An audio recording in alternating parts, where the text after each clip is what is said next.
How's it going? Good, good. How you doing, Joe? Fine. So, yeah, as we're chatting before, it's good to finally meet. We see each other all the time on emails, and I think on our friends' calls, but we've actually never had a chance to I think be one-on-one. So it's good to finally catch up. Yeah, So, same here. yeah. I guess for people who don't know who you are, do you want to give a quick intro? Sure. Yeah. Well, thanks for inviting me on the show. Anytime. My name is Steve. My name is Steve Hoberman, and I've been in the data field for forever, actually, since 1990. I started with Bell Labs in New Jersey. Wow. And it was kind of interesting because they offered me one of three different positions. One position was a network engineer, where I'd be actually working on some of the phone equipment and designing it. And the second was a developer. So at the time, the programming language of choice was C. So I'd become a C programmer. And the third was, and it had the shortest job description. It was like a 3 or 4 sentence job description. It said, "We need you to help redesign our business." That sounds really cool. So I joined that team, and we built data models. We actually built data models for the whole phone industry. It was a wonderful project, and I was there for a number of years. Then I went to work on Wall Street for a few years as a modeler, and then M&M Mars Candy. I was actually at M&M Mars for about 10 years. Wow. And yeah, then wrote my first book on data modeling when I was there, and then decided to write a second book. And that's I decided instead of just writing the book, why can't I just do everything else and publish it? So I published my second book myself. And since then, we've published over 150 books on data, including the DM Bach and works by Bill Inman and some other leaders in the field. So it's been a good ride. Yeah, and it's crazy to get into your history in a bit, but I just got to say, like, your books I consider to be the best books on data consistently. I think Techniques is, I think it's definitely just a gold mine of books. So thanks for that. Like every book I've seen is like just it's good. It's or great. Yeah. And so thank you really very much. I think part of it is I only publish books that I want to read, and so I'm looking very carefully. I'm thinking, okay, if I was a reader, would this book be of interest? And then I'm a critical reader when I get the manuscript, so I like to do a lot of the editing and provide feedback to the authors. So thank you for that. That's good to hear. Yeah, we'll get more into that in a second because I want to expand on books. But rewinding, though, back to the 90s and your experience in data modeling, walk me through this. At the time, like, what was the state of data modeling, or did it really exist back then as a formal practice? Yeah, it's really interesting. Data modeling was really, really hot in the 80s up through the mid 90s. There was this huge effort called information engineering that was kind of taking hold in many large organizations. And it was all about getting the big picture of your organization. So taking a step back and thinking, okay, what is a customer? What is a product? What is an account? And then figuring out how all these pieces connect, and then redesigning all of your applications to match this picture. So actually data modeling was probably the heyday of a lot of data. There were actually data modeling organizations everywhere. There was a lot of formal training in data modeling. That was kind of the hot period. It's still hot today, very hot today, but it's very different today than it was back then because data modeling was driving a lot of things. And then probably in the mid 90s, you had client server and Ralph Kimball and his dimensional modeling. So it took more of a application focus instead of this big picture focus. And then in the early 2000s, you had Agile, and that continued to make it more of a project-specific technique instead of more of a program. And then the pendulum swung the other way in like the mid-2000s and kind of goes back and forth depending on what's happening with the technology. Things like the data mesh make data modeling more important, so it's kind of going back in that way. Things like AI is making data modeling more important, so it's kind of going back that way. So you kind of see the pendulum swinging. If you've been in the industry, like I've been data modeling for over 35 years, you kind of see it go back and forth, back and forth. If data modeling is not in vogue today, it will be a few years from now. So same with bell-bottom jeans, they will come back and follow really soon. Oh, that's fascinating. Yeah, it's something I've always wondered about too, because the pendulum definitely does swing, and it's interesting getting your perspective on this and sort of these chronological events, because I think this is it's lining up with what I'd researched as well. Because the biggest question was why, and I asked Bill this, Bill Inman, I was like, why do we keep asking the same types of questions in the data field over and over again? You'd think that we'd be moving past, like, how do I know what a customer is, or how do I know what an account is? Like, this seems like it would be a solved problem, but and it seems like with the latest crop of data tooling, like everything's super easy to do, but yet we still come back to the same questions. And what I personally realized, and I'd love your take on this, is the data modeling, at least today, feels somewhat like a lost art, right? I think, as you point out, with Agile and everything, it became very project specific, and we lost context of the bigger picture. It seems now we're maybe starting to have those discussions again, but Exactly. it's interesting. Yeah, it is really interesting. So I'm no longer an employee of a company. I do a lot of consulting and I do a lot of training. So I get to see organizations, usually when there is a project they're working on and they need to train their staff on why data modeling is so important, or when they're in the middle of a project and something's not going quite right and they need a little bit of help there. So my perspective is kind of one where I kind of see it more mostly in a reactive mode, where there's certain challenges. And like you said, it's asking the same question. So what is a customer? We didn't answer it completely a few years ago. And even with all the greatest technology, I mean, even AI can't tell us who our customer really is. I mean, it can phrase things in a nice way and make us and present something with confidence, but it's not necessarily our definition of customer. So a lot of it comes down to hard work, actually, and trying to figure out what the terms mean. And it's interesting you started with that one, Joe, because that is the most of my current assignments are at that higher level. It used to be called the conceptual level, like coming up with that high level model that shows how everything connects together.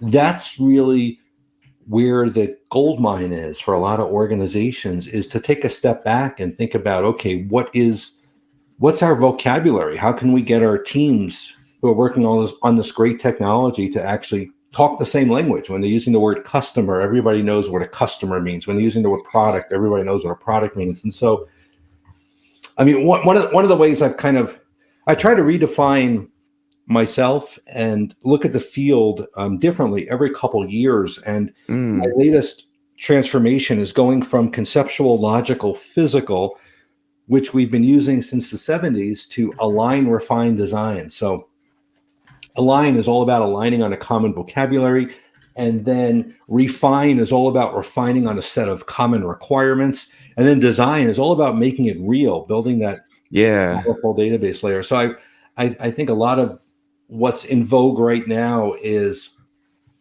kind of taking the technology that's out there and not trying to fit it to traditional modeling, but taking traditional modeling and trying to make it work with what's out there. And I think a starting point was redefining what we do into align, refine, design. What was that realization? Why not just stick with the common framework of conceptual, logical, and physical? It's fascinating too, because it was about 4 years ago, and an organization, a very large financial company, asked me to teach a class. I do a lot of data modeling courses. I have a 5-day data modeling class. I've been teaching it since 1992, actually, in different variations. And this large financial company said they want to train their employees on data modeling, but the audience, they're not data modelers. They'll never do data modeling. They are NoSQL developers. They're working with DynamoDB, a NoSQL database, and they wanted me to train them. So they didn't want to hear words like conceptual, logical, physical. Right. They felt that was all kind of trying to fit kind of the square peg in the round hole kind of thing. They wanted to know, how can data modeling help them as DynamoDB developers? So my first structuring of the course material was, what do I call this stuff? I mean, what do I name it so that they don't tune out and so that it connects to what they're doing? So I was looking at it more in terms of function. Conceptual, logical, physical doesn't really come across as a function. Conceptual sounds like something optional in Ivory Tower. Logical seems like, Star Trek and Dr. Spock, and physical seems like, 50 Shades of Grey. So you kind of want to come up with terms that really resonate with the audience. So I was thinking more about align, refine, design. And that class went over really well. And I think a lot of it was rethinking what we do, taking not changing, but taking what we've been doing for 40 years and just renaming it, maybe talking more about its purpose rather than come up with a name like conceptual, logical, physical. I really like that. Really like that a lot. And so when you're talking to, say, NoSQL developers, right? Because you're talking about developers, you're not talking about data people per se whose job is to focus on the wider enterprise and come up with analytics. I mean, these people are working probably in sprints, and they have very discrete features they have to ship and so forth. Yeah. I mean, how do you, especially for the align and refine part, how do you convey the importance and I guess make it become a practice with teams that are very agile focused? Because he seems, because the pushback I always get if I mention things like conceptual modeling to teams is like, that's cute, I don't have time for this. I have 2 weeks to get features done. Exactly. I don't really have time to think about anything. Yeah. I'm hyped up on Red Bull trying to push out these features. How does that work? I use a number of different techniques, and the one I used not too long ago for probably one of the largest financial companies in the world, a different one than the one I was teaching this DynamoDB class for, is I walked into the room, instead of talking about and this was a meeting with executives to explain why data modeling is important, and I really had to convince them, is I actually gave them a quiz. I asked them to write down, this was for an HR system, and I asked them to write down their definition for an employee. And there were maybe 15, 18 people around the table. These are human resource executives. I asked them to write down their definition for an employee and a few other things. And then I asked them to make sure everyone in the room had the same definition.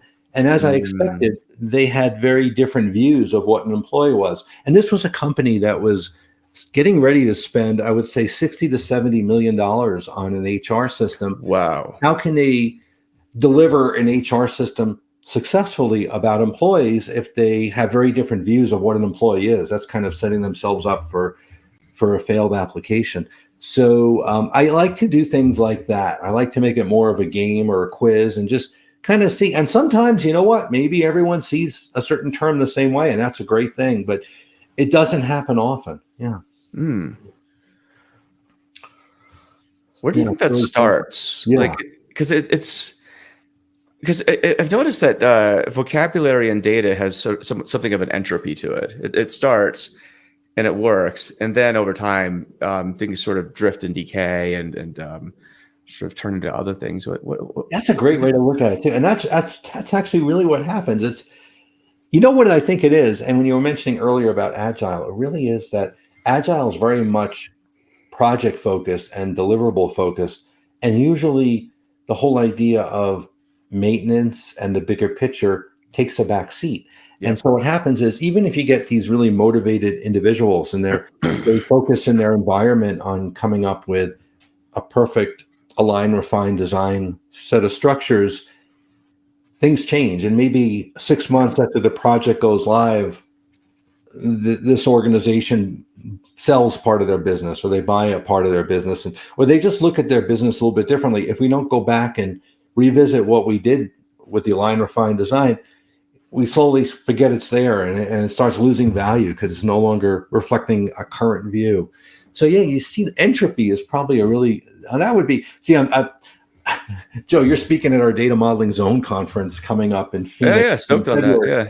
And I think a data modeling entropy, boy, that would be a great topic right there. I should have thought of that. I'll make a note on that.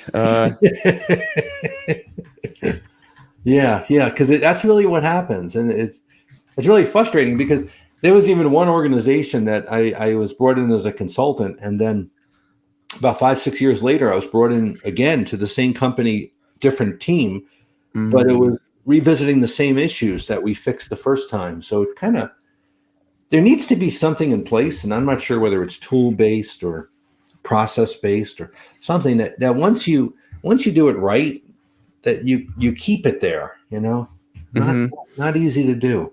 It's an interesting one. Like I was talking to a really big company in India about this, and I was going to talk on data modeling in Bangalore, which is if the audience knows Bangalore, it's sort of I consider it actually more of the Silicon Valley of the world than Silicon Valley itself. It's where it's a manufacturing hub. It's where all the software is written. Yes. Like down to it. I think the old joke was you could throw a stone and you'll either hit the sidewalk or you hit a software engineer walking down the street. But the question came up, so I was like, okay, so I mean, because I think when you mentioned the words data modeling to people, the first thing, especially if they're from the analytics world, they think, oh, Kimball, star schemas, like that's sort of what the equation is. And I was like, well, but if you tie it back to the broader concepts of your business and the vocabulary you use, what would you call that? And like, well, I don't know. We don't really think about things in that term. But I was like, well, so walk me through some of the problems that you have in your business. And it's the entropy thing coming up, terms drift, data sort of doesn't match the business reality anymore. And so one thing I sort of advise yourself off the cuff is like, well, maybe just do a conceptual audit. I don't know, call it whatever you will, but maybe for the important things that you're in your data model, just make sure it at least matches with whatever the business is supposed to be doing. I didn't offer any recommendations because again, it was just sort of an off the cuff thing. I was like, I don't know, maybe that'll work. But but these approaches seem almost antithetical because you're talking like, especially when you get to areas of conceptual modeling, you're starting to cross over into areas of information sciences and even philosophy in some sense. And so I think people start equating the higher level thinking with this abstract notion of now we're going to get into sort of this navel gazing exercise of not shipping features and focusing on vocabulary and semantics, and like this, people don't want to touch that. I don't think so. Yeah, you're right. I mean, that's one of the reasons too. I do not like the word conceptual. Conceptual sounds just like that. It's like, okay, we have extra time. Let's talk about life and data modeling, right. And it's really about aligning to a common vocabulary. So, and it's interesting about the audit idea. So, about 20 years ago, I started assessing models, and I came up with my own technique called the data model scorecard, which is a set of 10 criteria that I use to assess a model. And so what some organizations do is they actually use that, and maybe ever so often they'll just kind of review their models and see how they're doing. But it's still, and I've gotten very good feedback on it, but I'd love something more proactive where it's part of the process. It's just like you do agile, and at the end of an agile sprint, you might have some kind of meeting to see what went well and what could have gone better. Something in that meeting that says, okay, you did pretty good in your coding. Now let's look at your model and let's assess it with a scorecard. And so I'd love something like that to take hold in the organizations. But actually, it's interesting with with the rise of large language models. You think that might be maybe a technical assist to that? It could be. It could be. Yeah, it really could be. Because actually, a lot of what I teach in my classes is coming up with templates and questions to ask to complete each of the align, refine, design levels. And a lot of that could be done in an LLM. In fact, I'm making a note here. Maybe I could play around with that. I'm actually meeting with a NoSQL expert later this week who's going to show me what he's been using LLMs for in NoSQL. So cool. It's got to be eventually something in that space, which actually kind of scares me, because then what happens to us modelers when you have Hal answering all the questions? I think it scales it is what happens. I mean, you provide it with the right inputs and but because I've been thinking a lot about this too. I think that the problems of data management, for example, right? If you go through the DAMA Book of Knowledge, it's huge, a lot to know. And data management is one of these fields where, I speak at DAMA conferences and events, and it feels like it's a lot of it, again, it's the same issues we've been talking about for decades, right? And I wrote an article, I felt like as data keeps growing, right, especially now that you have AI generated data, this is a new thing that didn't exist before, right? And I think 95% of the data on the internet is supposed to be AI generated by next year. That's crazy. Wow. I did not hear that. That's incredible. Yeah. And you start thinking, start applying that to enterprises, and now data is going to grow at such a volume that the only way to handle this is through something that's automated. Humans will not be able to do this. Yeah. I don't know what the consequences of that are, but it's fascinating. That changes all three levels: align, refine, design. Because as we create more data, then, well, maybe even the definition of a customer changes. So it really needs to go through the whole stack. Really something. Yeah, really it's fascinating. Yeah, it is. I mean, I was consulting with a sports company maybe 6-7 years ago. This is before OpenAI and everything, and I was talking about what questions to ask to build your logical, that refined stage, and someone in the room built a chat bot that answered all the questions, and I'm like, wow, in a few years from now, this is going to be really credible. And I'm like, okay, we're here now. Mm-hmm. Yeah, it But I really is think something. maybe the maintenance of it though comes back to I mean, you're starting to see knowledge graphs come back into vogue too with the rise of LLMs, because I think the combination of large language models and knowledge graphs, the two together, is what's really helping step over the hallucination effect. Who was it? One Cicada from Data.World and his team did some really good research on the hallucinations like text to SQL. And so text to SQL on its own using a large language model is pretty bad, actually. Like, I think the results were usually terrible at best to like absolutely useless and dangerous at worst. Especially as you get more joins, it's just the types of questions it tries to answer are just all over the place.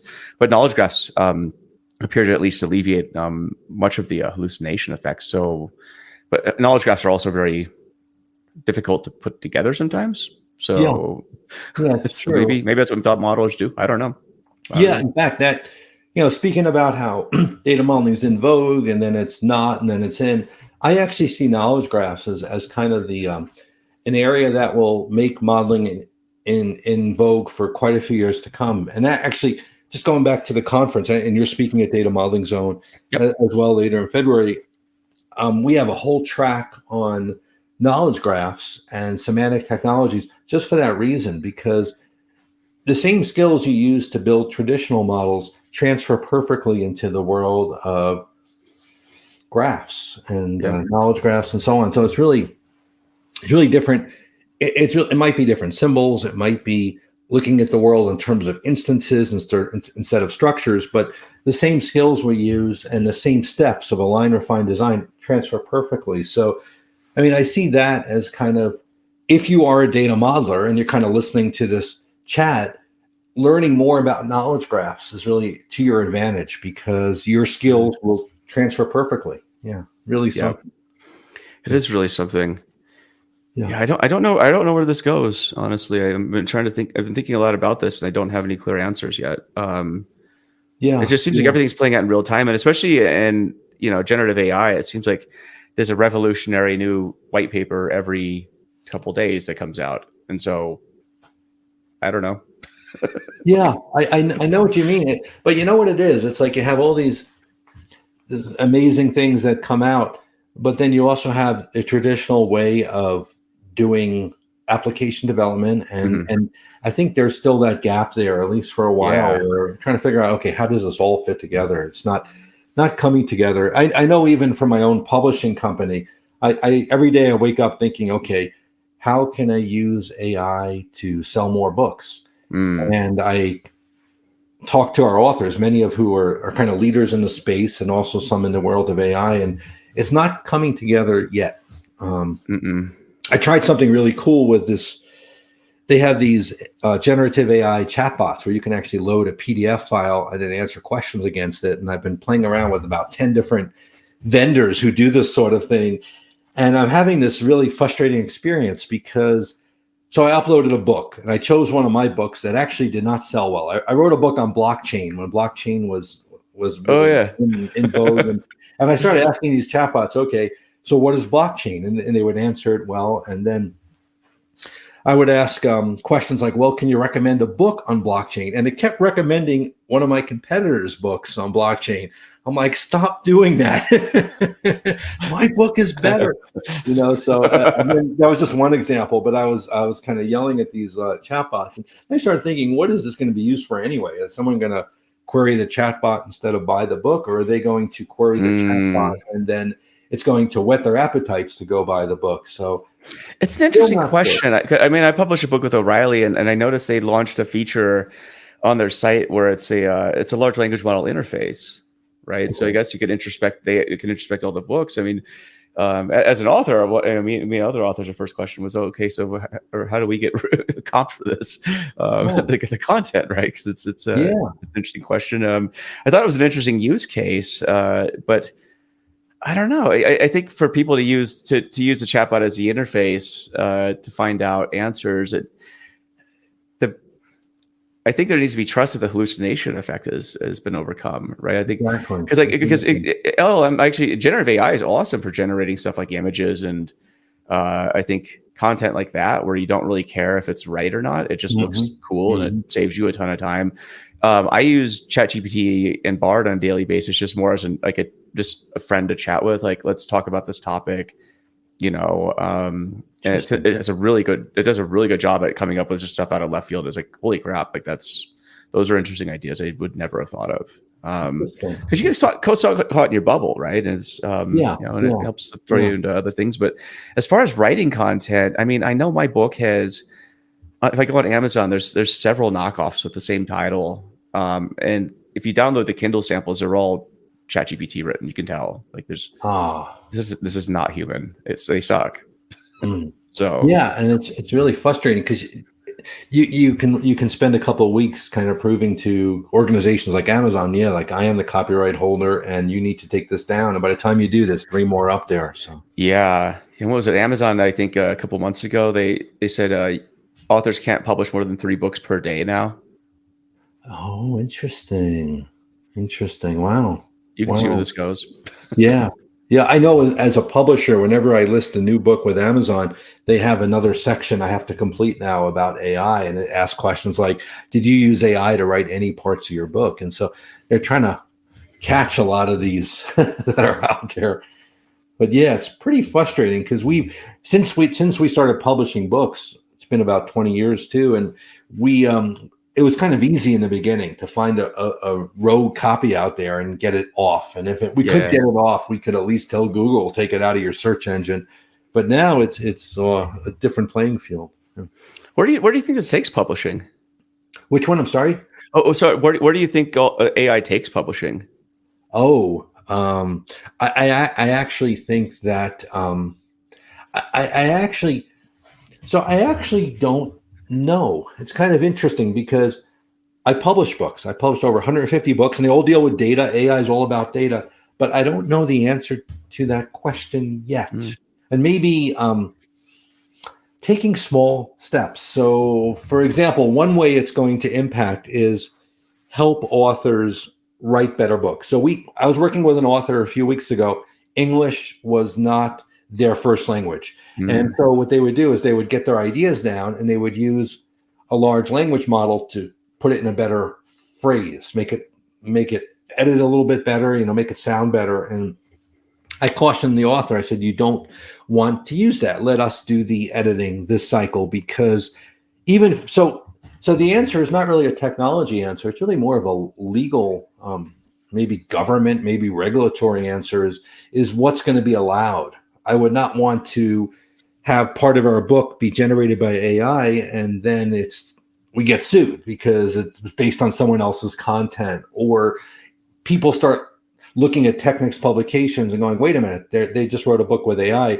We start to lose credibility. We have very high credibility in the industry. And so I'm very careful with how we use it. Right now, I just want to write about it. I don't want it to impact our business directly. Yeah, it's a mess right now. It's a mess. Yeah, it's really a mess. It's interesting what O'Reilly does with your book, that they have that front end you can kind of query. So they do have that kind of ability now with your book where you can kind of ask questions. And a lot of people's books, yeah. I mean, it was just sort of, tell me about data engineering, and we're like, oh, it's interesting, or whatever topic. Yeah, but it's yeah. I mean, as an author, it's interesting because I talked to an IP lawyer and they said, okay, so like if something's AI generated, it's not copyrightable, right? So there's that. So if you have a whole book that's written by ChatGPT, that's nice, except it ain't actually yours. So that's right. But you could still get sued over it in today's legal environment, right? I mean, so you're attaching your name to it, so there is that legal part of it. You're saying you are the author. Yeah. So it's kind of this gray area.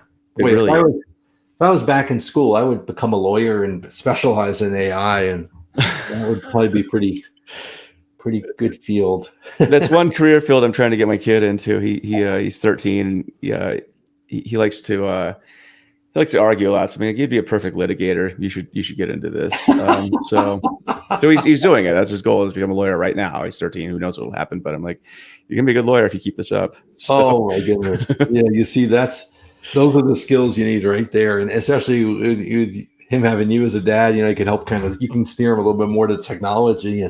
Yeah, exactly. Yeah, it's an interesting one. I mean, I was having coffee yesterday with a friend.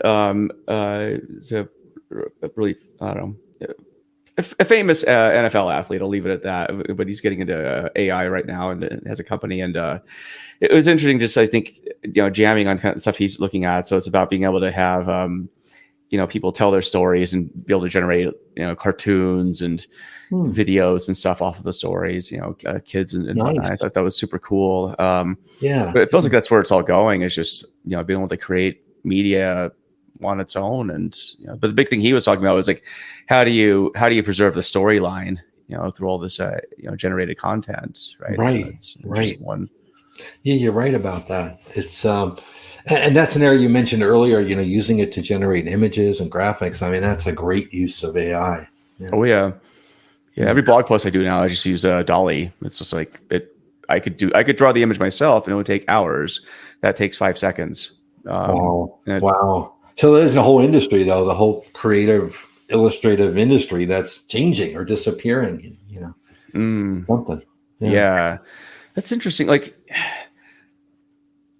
I mean, you've been in the data industry for a long time, and AI's and machine learning's come about numerous times. What do you feel is different about this time? Yeah, I actually think that it's about the interfaces. I think that we've always had the ability to store lots of data. It might have been more expensive 10, 20 years ago than it is today, but we always had that ability. And I think what's changed is the interface, where now you can actually ask a natural language kind of question and get back a natural language response. That to me is pretty fascinating, and I think that it will continue to get more and more conversational, where you're asking something and a difficult question, and the large language model says, certainly I can answer that question. Here is the answer, and I can do this and I can do that. So from my perspective, and I'm not an AI expert, my whole life is just data modeling, but I see the interface as being what's different. Because I took an AI class in college in 1988, 87 or 88. Wow. It was all out there, and we talked about these sorts of things, but it's the ability to communicate with the tool that I think is really fascinating, because otherwise, the masses could use it. It's not just people who are savvy with the technology, which is scary.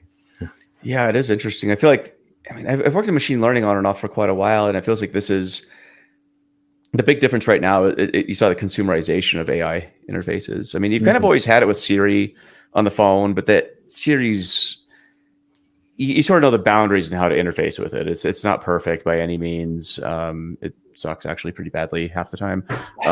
Alexa was the other one where it felt like that had a lot of hope as a conversational interface, but Alexa as a business unit, I think, loses a ton of money. I know that, a startup I was at, we were working with Amazon on Alexa for Business interface, and it just went nowhere. And so, but it feels like this is different, where you can have a conversation, you can create video, images, whatever you want. And then you do follow-up questions. I mean, that's incredible. Follow-up questions, that's huge. Yeah, it really is something. So we'll see where it's going. Really, it's an exciting time to be in technology for sure. Yeah, it is. It is. And kind of bringing it back too. I mean, you're doing stuff like conferences that I don't think AI is going to be replacing anytime soon. I guess hold our beer and we'll find out. But why have you been doing conferences? It's a lot of work. So when was your first conference? Oh, we ran our first Data Modeling Zone conference in Baltimore in 2012. And then, we brought in, it was data modelers from all over the world came to that one. And then the following year, we did it in the US and Europe. And then within a couple of years, we were running 3 a year, once in the US, once in Europe, usually Germany, and once in Australia. And the reason for it actually was to actually touch people, in person. Those seemed like things happen. There were sparks, there's excitement, and you can't get that yet staring at a screen. We tried to do a virtual conference, and it was very well organized, and we had attendees, but it didn't have the spark you get when you're in an in-person event. So I do these events to catch up with friends and to learn and to network. I like to learn a lot too, and also just to meet people. I mean, we had one of our sponsors actually married one of our attendees at an event. They met at one of our events and they got married, and so the interactions you get. I don't expect that at every conference, but I love the people part of it. And hopefully that will never be replaced. I'm what I'm doing now is organizing evening events where people can go out for dinner every night and see each other and talk, and that's where a lot of the magic happens, I think. It really does. Yeah, it really does. Like yesterday I was at CES in Vegas, and even though there were 130,000 people there or something, it was cool to catch up with people in person. Got a lot of friends there, and it's one thing to have a phone call, it's one thing to have emails, but it's entirely different thing just to go hang out and even just walk around, look at all the booths and crazy stuff there. Yeah. That's exactly right. That hopefully won't get replaced anytime soon. I mean, we have some really cool sessions on AI, and we have sessions on knowledge graphs, and a lot of sessions on data modeling, and we're bringing bringing experts in from all over the world. Oh yeah. But it comes down to seeing people, talking to people, chatting in between sessions. I mean, that's where a lot of the magic happens. So. Yeah, it really does. How do you go about finding speakers for events? Yeah, so it's interesting. Well, we post kind of our call for speakers in different areas, but a lot of it is I like to invite our authors to speak because I kind of know their topics and I've read their books. I also I try to find problems that I'm having, similar to publishing, where I only publish books that I want to read and learn from. At the conferences, I'm thinking, okay, I really want to hear sessions that I don't know yet, or I want to learn myself. So that's something that I really am looking for. So those sorts of things, anything that, so for example, we have a whole track on new technologies, including AI, and that's something I'm not an expert in, but a few people coming are, and they're going to talk about it. And then knowledge graphs. And your session, data modeling, is dead. I'm really curious about that, and I want to hear your perspective, as the author of data engineering, and kind of talking to lots of people in different industries, kind of how that fits. And so things like that I find really fascinating. Yeah, and it's and I found giving that talk around the world, it was really good. I learned a lot, I would say, right? Because I mean, you go to every basically geography on the planet except for South America, and I think you get a lot of varying perspectives. But you also see common themes, right? And I think I would love to know, what are some of the common themes that you've seen, throughout the conferences you've been holding? Are there any consistent themes that keep reappearing year after year? Yeah, so definitely the importance of a big picture comes up at every event, including ours, actually. Like, instead of just creating applications using Agile and building solutions really fast with NoSQL and having AI help wherever it could and getting these little siloed projects out there, something more foundational, and it's gone by different names over the years. It used to be information engineering. It used to be federated approach. It used to be called the data mesh, so all about just connecting the dots, coming up with a big picture. That's always been a theme. It's gone by different names over the last 30 years, but that's something that's always been out there every talk, and then there's always the, and it's funny because I'm just thinking about the different sessions we're having this year at DMZ to see how it fits that same mold. But So it's always about, you know, case studies and just what worked and what did not work. Those are always really fascinating to me. And, you know, I like to be in a room listening and think, okay, what's the next slide? Like based on what I've seen over, because I've spoken at probably 70 to 80 conferences over the last 30 years. And just thinking, okay, what would be what's the next slide going to look like? Is this person going to show this big picture slide showing the architecture, or is it going to be like, you know, so it's kind of interesting how a lot of things change, but there's certain principles that remain the same. Yeah, there's certain principles. And I think especially for giving talks, there's some things never go away, like being able to give a good talk, right? Like that's telling a good story. Like I think that's here to stay. What do you think makes a good talk? What makes a good talk? I would think that something that starts off with a problem that you're going to solve for the audience, you know, and you can kind of do this in a interactive way, and then you can make it more of a story than a lecture.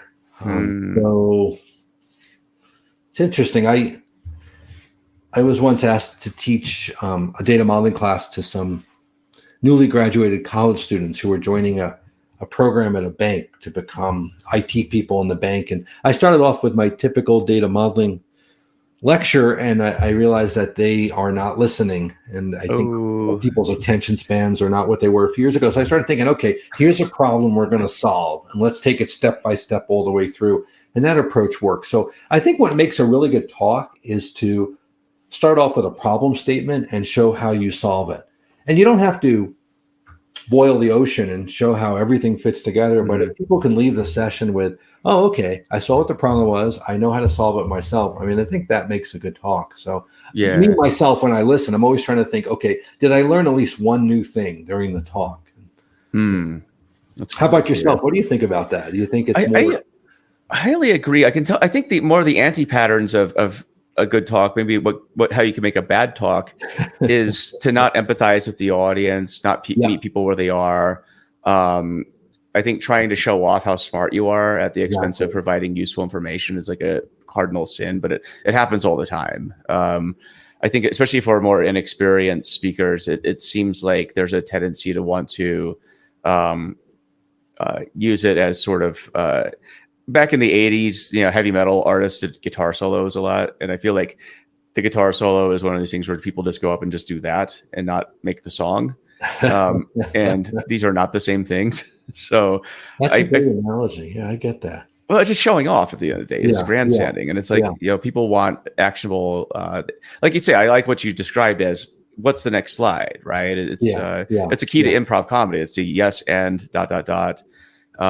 you know, it keeps the flow going. And I like what you said about when you did your course too, or your class, where you read the room and you course corrected immediately. You didn't just carry on saying, oh, well, I'm just going to keep teaching it and giving a lecture because that's what I know best, and screw these people because if they can't figure it out, then whatever. It's like you had the EQ to figure out, okay, so let's course correct. And I think that's what makes a good talk, is being able to read the room and you know, and refine it on the fly too. Like I think a good speaker needs to be able to refine the talk to meet the audience on the fly, like not scripted, like, because that's a huge skill that you only get through, I think, knowing your subject matter to the point where you can empathize with the audience and being able to change it and simplify it to make it work.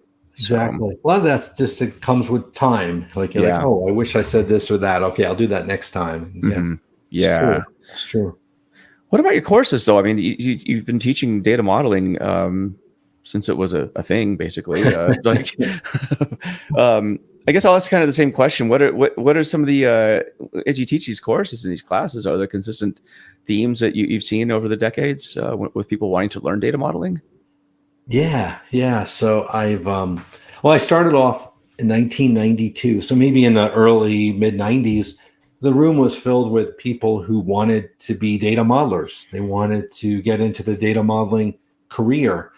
And as that area And today, you don't really have, you do still have data modeling teams, and that's great to see, but you often have people who are wearing multiple hats. So they're doing development and design, or they're doing business analysis and conceptual modeling, or whatever you call that level. So I usually get people in the room who have really, really diverse backgrounds today. And I didn't get that in the beginning. It's kind of an interesting trend. I get people who need to know data modeling, but not necessarily be the data modeler. I get people who need to do data modeling as maybe 10, 20% of their job, but that's not their main goal. They have to deliver something bigger than just a data model. So I see that as something that's kind of been gradual, but it's more and more today. So I ask people to go around the room, even when I teach the classes through Zoom, and say, tell me what you do. And it's, well, I'm an architect, but I also do some development, and I'm a business analyst, but I also do some modeling. So you kind of see that more and more. I start off my class by saying, how do you define data modeling? And that's something that's been consistent. I see that year after year after year, where some people's definition has to do with building a solution. Okay, a data model is a picture of a database. And some people's definition has to do with communication, like a blueprint for a house. And there's always certain patterns I see. And that's something consistent that I see again and again and again. Yeah, it's really interesting. I guess you say you revise your definitions every few years. Yeah. How would you define data modeling right now? Yeah, so I see data modeling as a way to confirm and document our understanding of other people's perspectives. So I see it as a way to come up with a precise communication tool.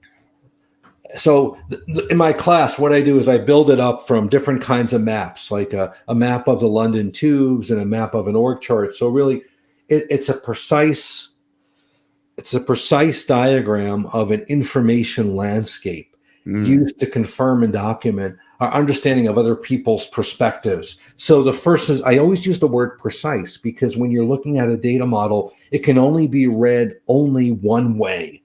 You and I can't look at the same model and read it differently. It's a precise language, and it shows how something should be.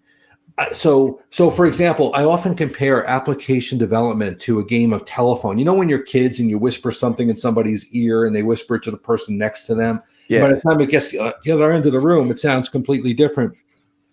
That's how I see application development. I may whisper a requirement in your ear, and by the time it gets around the room, it sounds nothing like what I whispered in your ear. And so I talk about modeling being a way to get that game of telephone working really well, where you build this precise diagram, and by the time it works its way around the room, it's still what you said in the beginning. So that's, and I you're getting me all excited now, and I'm thinking about my material, and I'm going to jump into fifth normal form in a minute, but I'll stop there.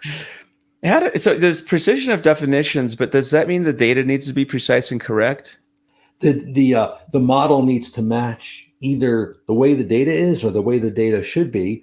The data doesn't have to be precise and correct, as long as the model communicates what it is. You can have an awful application with really poor quality, and the model could show that. And that's useful, because you can say, here's the model of our current system, and there are issues. They're really, really big issues. And then you could also build a model for how it should be 3 years from now or 5 years from now. Mm-hmm. Yeah, it's interesting, because I remember I asked Bill Inman what his true north was once, and he said it was believable data. I think was one of the things, right? And it's like, is that the same thing as correct or accurate? It's like, not really. It's because I mean, if you go to a lot of organizations, right? When's the last time you saw information or data that was like 100% correct? Yeah, you're right. I've never. Right. I've never seen that either. Right. I mean, maybe a financial institution, but even then, it's like the audits. I mean, there's certain degrees of being off. Yeah. So, yeah, you're right. You're right. Yeah, I love that definition too, because it doesn't have to be perfect. Yeah, it has to be believable. Has to be useful. Has to be something you can make a decision based on. I like the precision thing, though. I never thought of it that way, where you have to have the data model needs to be precise in the way it describes Exactly. the flows. That's awesome. Exactly. I'm actually teaching a 3-hour session at our conference on modeling, and that's one of the themes: is whatever we build got to be precise. Has to be precise. What happens when it's not precise? Yeah, so that's work in progress. That's where you would actually, one of the deliverables in the model is a document showing all the unanswered questions and unresolved issues, and it would be in that document. And once that's answered, then it would become precise. Yeah, so we at least identify what the issues would be. Yeah. So if I'm a company, and I guess this is kind of a loaded question because a company could be any size and any complexity, but and I wanted to get started with data modeling, and I haven't thought about it or done it. What should I do? I would start just by reading a book or two about the subject and see if it really excites something inside and something you wanted to pursue. There are a lot of really good books out there in modeling. We published quite a few. I've actually written quite a few too. So, well, yours is good. Your Data Modeling Made Simple book, I think, was fantastic. I reference it all the time in my talks. Yeah. Yeah. Thank you very much. Yeah. So that would be a good book to start. And there's also the Rose Data Stone that I wrote, which is kind of a book about the high level model. But there's also books by Graham Simsian. And his books are so good. Yeah. Yeah. I really enjoy his books too. So those are also good places to start. That's probably the least expensive way to see if you have that passion and you want to learn modeling. Yeah. And then attend the conference. The conferences are always a great way. You talk to other modelers and figure out where your passion lies. That's a good one. Yeah, it's funny you mentioned Graham Simpson. His books are some of the most underrated books I've ever seen. Like they're good, and yours are awesome too. But I would say I hold you to a sort of the pinnacles of like just teaching the core concepts of modeling. I think it's definitely inspiring and cool to see. So every chance I get, because people are like, what data modeling books should I read? I'm like, just go to Techniques, check out those books, check out Graham's books, and I think you'll be at least in a better spot than you are today. Because again, I think it's people are lost. You talk to the modern crop of new engineers, and they don't know where to start. So I mean, and that's why I feel in a lot of ways the field's gone backwards, which is why I kind of jokingly say data modeling's dead in the first part of my talk. The second part is like, and it's alive as well, along with data modeling. But it's a recognition that throughout my work and travels and just talking to pretty much everybody, there's a whole generation where they haven't learned data modeling. I mean, they don't really know what it is or can know how to spell data modeling if you ask them to. And so but it's a huge problem. It manifests itself in all kinds of terrible ways. Definitely. Yeah. Sometimes takes years to see the mistakes. And that's when the pendulum swings the other way. And like you said, then you get the entropy and it goes back. Yeah. Well, cool, man. It was good to chat with you on the show today. I really value this conversation. Learned a ton. Thank you, Joe. Thanks for inviting me. Anytime. And the conference. I think this will be coming out sort of end of January, beginning of February. But yeah, what's Data Modeling Zone, Steve? Yeah. So Data Modeling Zone, a conference that what we do is we have sessions that cater to people who do data modeling. It's the only conference purely dedicated to data modeling. We have 4 tracks this year. It runs from February 27th to March 1st in Phoenix. And there's a track on core skills, a track on technologies like what we were talking about with AI, a track on growth, personal growth and case studies, and a track on knowledge graphs. Like you were mentioning earlier, how important knowledge graphs are to AI. Well, this is our chance to kind of get some really good training. So that's cool. Yeah, really, really neat. Yeah, thanks, Joe. Really enjoyed the talk. It was fun to chat. Yeah, likewise. Yeah. All right. Chat with you later. All right. Okay, see you at the conference. Yep. See you at the conference. Thanks. Yeah.